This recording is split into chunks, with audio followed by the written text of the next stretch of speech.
Today, the #1 Vantage is answering your most important questions. All right, so first question here today. It's me, Vegeta, wants to know, how do you utilize your ult as people can see the laser? It's kind of difficult to see unless you're like taking a while, but I don't recommend aiming directly at them. Normally what I try to do is I try to know where I'm going to point the sniper before I even ADS it. Because if you don't have the sniper down, you can still see like what shield they have. I know a lot of people, they like to use the sniper based on if they have white shield, purple, whatever. But if you just you holster your weapon and you hold down L2, at least that's the aim button for me. You can still see how many people are in the squad, what color shields they have, and all that. All right, Devin Parker, if the video is made after the Sun Squad update, which it will be, are you still playing Vantage with the Echo bug, or are you putting her on the back burner until it's resolved? I'm still playing her, just try to get the kills up on her, but the videos that I did send over for you to use are before. It's kind of hard to showcase certain things with the tactical when it spawns like 1,600 meters away.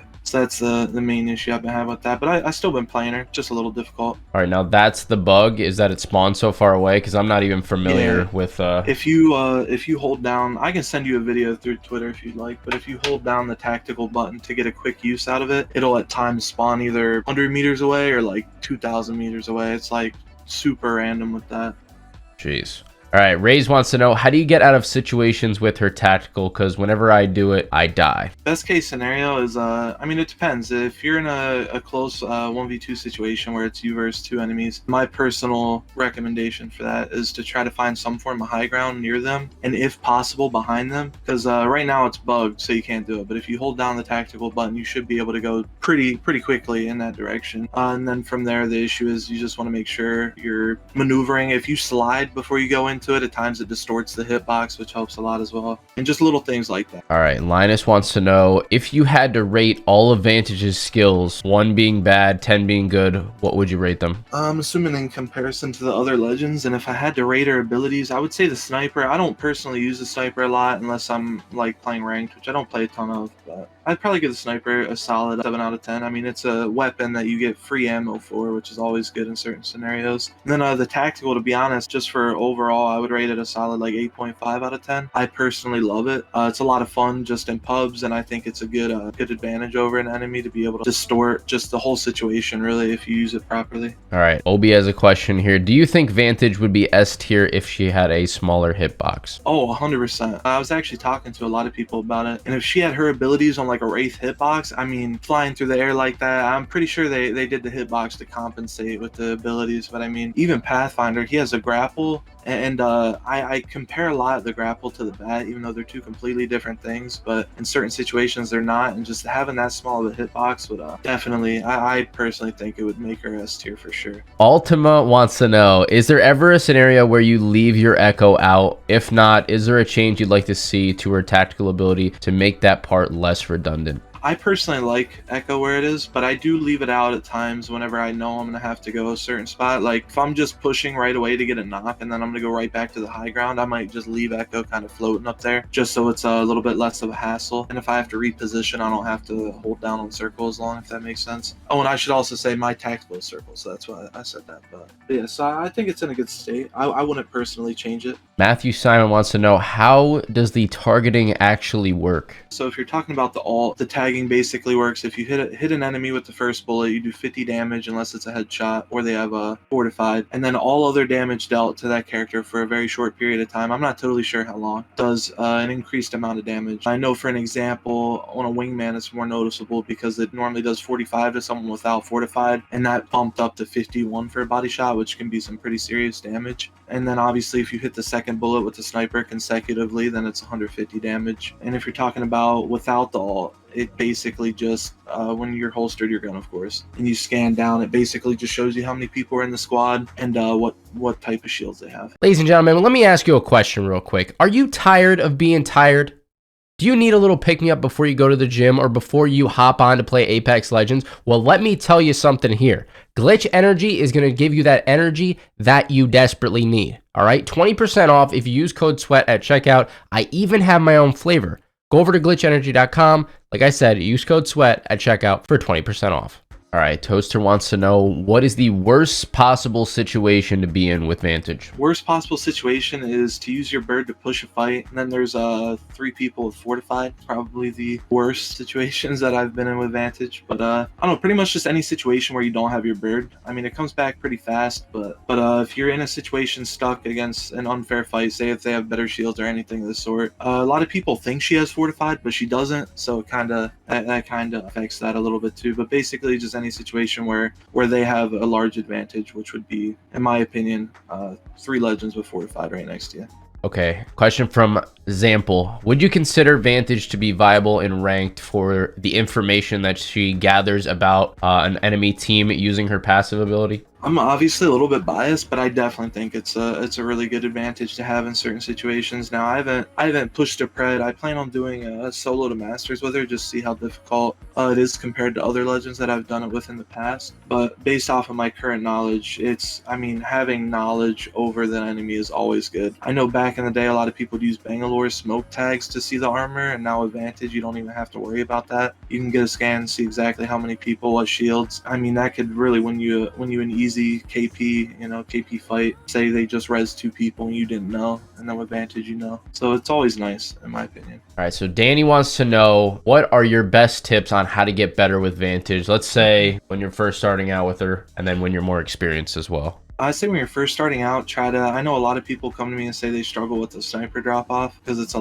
little bit different than most snipers. But the basic tip I can give with that is just know that the little white circle that appears in the middle of her scope, however high or low that is, it's going based off of the nearest person to your center of your reticle. And that little white circle is basically telling you how far you gotta aim up or down or whatever. And then other than that, just practice. Yeah, continue trying and trying. That's the best advice I can give for beginners. If you're trying to get a little bit more advanced with her, I definitely say try some tricks with the bird. Like there's a few tricks that I know not many people knew of. Like if you're running out of a door and hold your tactical button while looking at the ground, you'll get shot straight up as long as you look at it last second. And then if they're dropping on you, then you can basically get immediate high ground, which gives you a huge advantage. Obviously, if they're both down below. So basically, to sum that up, if you're a beginner, I say just try to learn the sniper drop off. It'll always benefit. And then a little bit more advanced, I say definitely try to learn different tricks with the bird. All right, Dozer wants to know your best tips on how to drop a 20 bomb on Vantage.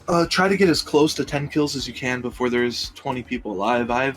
This season I've dropped more 20 bombs than I have in a long time solo queuing with Vantage, and literally it's super nice to have that tactical. I mean, pushing any 1v2 fight solo queuing, it gives you such a huge advantage, especially if you get a knock. I mean, that's a free kill there without wasting any ammo. Normally you don't have to use heals, and then you got a fair 1v1, and at that point just practicing getting used to rotations and whatnot from there. And also with the recon ability, that helps a lot too, to see where people are.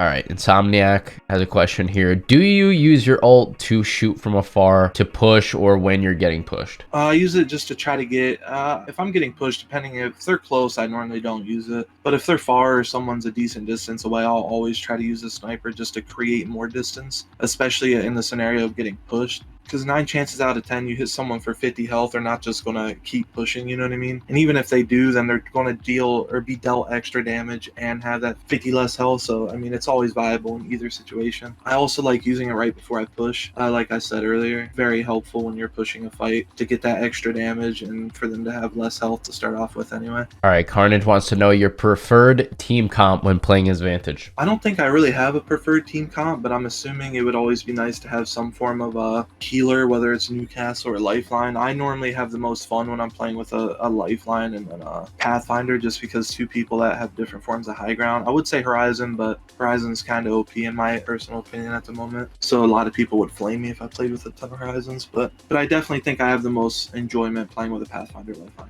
right now. Even with that lift nerf, you still find her one of the best in the game? Yeah, I know a lot of people, like, there's many people that just complain, and maybe it's just to me because I play a different legend, but I know a lot of people dislike her nerf. They say it's like a free heal. I personally don't mind her too much if she's on her own, but the passive really is tough at times. I would say I probably lose the majority of my 1v1s if it's a Horizon. All right, Booba wants to know how often you carry around ultimate accelerants, where would you rank her, and what would be her heirloom? I don't really ever carry around ultimate accelerants. If I was playing ranked, I could see carrying around one or two, but probably not much more than that. She gets her bullets back pretty fast, in my opinion. And right now, I'd rate her probably an A tier. She's not the best. She doesn't have fortified. She has a big body. In predator lobbies, it is going to be a little difficult, just with getting focused, because you are the biggest, one of the biggest bodies with no fortified. So that'll definitely be difficult. So like I said, an A tier would probably be what I'd put her. And then with her heirloom, I would assume it'd be some form of knife. I think there's a banner frame and an emote where she's carving with a carving knife. I don't think it'd necessarily be that specific knife, but I'd assume they do something similar. I'd be okay with that. Okay, next question. Personal question that everybody's going to ask. What is your current sense that you're playing on? The current sense I play on is 5-4 classic, none dead zone, I believe. And then per optics, just all 4. All right, and last question. What are your goals for the foreseeable future here? I'd like to have a little bit more fun and play a little bit more differently. Right now, I solo queue the majority of my kills just because it's better content. I don't want to feel like I'm relying on anyone, but I'd like to get more into ranked in the future. And I would also, my current goal, which might change, but I'd like to be the first one to hit 100K on her. But that's obviously a decent ways down the road, sitting that I'm only at 40, right under 42K right now. But that's the current goals in mind. How many seasons you willing to put a timestamp on it, or at the current rate, probably within the next 3 seasons. I would see myself around there if I continuously kill grind. Okay, I think that's all the questions we had today. You want to add anything else? Is there anything you think I should add? Like, I got a little personal opinion about kill grinding. I know it's been super toxic recently, and I personally think, pubs, it's a game at the end of the day. Obviously, people putting in a significant amount of time into the game are going to treat it differently, but I've noticed a lot recently. There's been a lot of toxicity around kill grinding and just what legend you use, what legend you don't use. And the only thing I really feel like I would like to say to people that I try to tell people already, it's a game at the end of the day. Don't get mad at your teammates because they're not doing what you think they should do. Understand a little bit more so in ranked, but even then, it is a game. Money's not on the line. It's not life or death. It is about having fun, and Apex definitely has a lot of toxicity, and I would like to see that go away in the future, which it's a competitive game, so probably not. But that's just my personal outlook on things.